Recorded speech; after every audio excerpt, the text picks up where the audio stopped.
Bernie Sanders' high-flying Democratic presidential campaign fell back to earth on Saturday in Nevada. If the Vermont senator cannot quickly find a way to broaden his appeal to minorities and union members, last week's 22-point rout of Clinton in New Hampshire could prove to be his campaign highlight. The race moves next week to South Carolina, where blacks make up more than half of the Democratic electorate, and on March 1 to a string of southern states with big blocs of African Americans, who strongly support Clinton and have been slow to warm to Sanders. The rush of March contests in big, diverse states. Democrats in nearly 24 states will vote between March 1 and March 15 could leave Sanders grasping for political life. "This was a bad day for Sanders," said David Woodard, a political scientist at Clemson University in South Carolina. "He needs to find a way to cut into Clinton's base, and I don't think he is going to find it here." Although Clinton's 5-point win was relatively narrow, it was enough to blunt Sanders' momentum. Recent voter surveys had shown a tight race in Nevada, raising the prospect of another damaging setback for Clinton.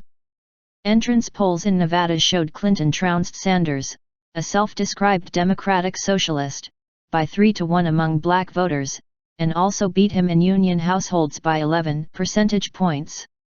The enthusiasm of younger and liberal voters who rallied around Sanders' calls for reining in Wall Street and reducing income equality was not enough in Nevada to counter Clinton's union and organizational clout, allowing her to reclaim front-runner status as the race shifts to more friendly turf.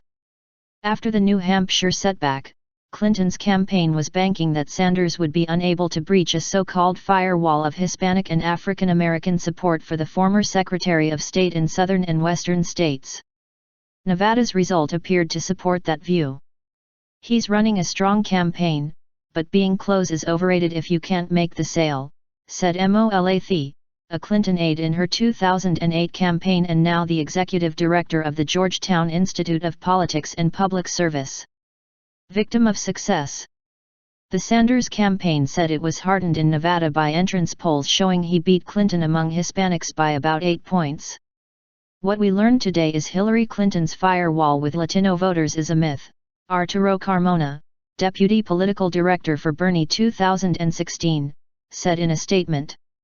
But the Clinton campaign questioned those numbers, saying that at one point she had won 60% of the delegates in 22 Latino-majority precincts.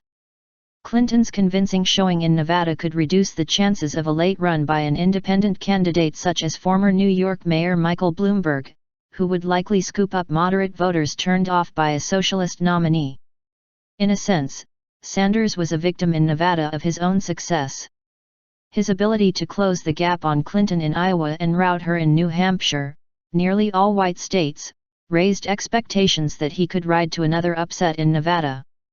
"Nevada put out the burn," said Ken Titian, a Clinton supporter who stood outside her Las Vegas victory rally at Caesars Palace. "Hillary has all the momentum going forward."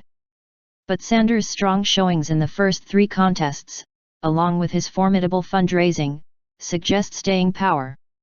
That could help extend the Democratic race beyond the cluster of early March contests and into April and May, when a string of contests in whiter and more liberal states could help him. Sanders has money for the long haul, although Clinton had more on hand at the end of January.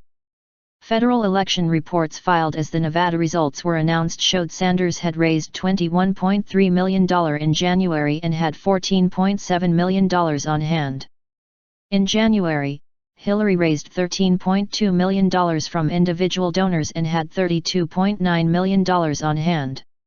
Some black voters said on Saturday they did not see a reason to switch their loyalty away from Clinton, a fondness that dates back to her husband Bill Clinton's presidency but which was strained by her bitter primary battle with Barack Obama in 2008.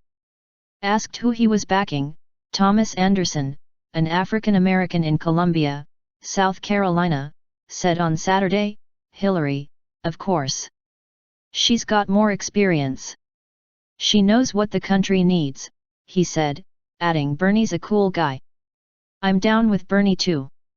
Clinton's embrace of Obama's presidential legacy, and her argument that Sanders would begin to unravel some of Obama's policies on healthcare and other issues, also has made an impression. Darien Gambrell, 23, said she heard Clinton plan to continue a number of Obama's policies. "I think that's a good thing.